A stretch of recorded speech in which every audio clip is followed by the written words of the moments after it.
ভুল করলাম? কলেজের অনেক নিয়ম কানুন। নিয়ম কানুন? হ্যাঁ, শিক্ষিত বাপ মায়ের ছেলে মেয়েরা অনেক নাম্বার পায়, আর যাগো বাবা মা অশিক্ষিত পরীক্ষায় তাগো নাম্বার কই বেড়ায়। হ্যাঁ, আমি তো এই কথা জানতাম না বাপ। কলেজের দারোয়ান কিছু কইছো? কিছু কই নাই, কিন্তু নয়ন মিস্ত্রির কইছে তুই আমার পোলা। সর্বনাশ, ওই নয়ন চাচা যদি সবাই কয়ে দেয় আমি তোমার ছেলে, তাইলে? চিন্তা করিস না বাপ, তোর যাতে কোনো ক্ষতি না হয় আমি কাল যাওয়ানোর সময় তোর নয়ন চাচারে বুঝাই কয়ে যাবো। তার মানে তুমি এখানে থাকবা?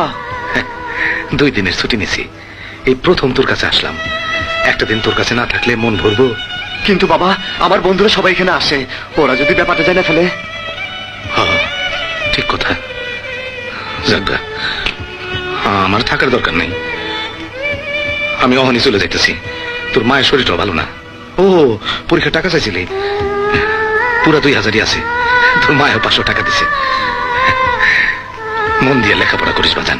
হ্যাঁ।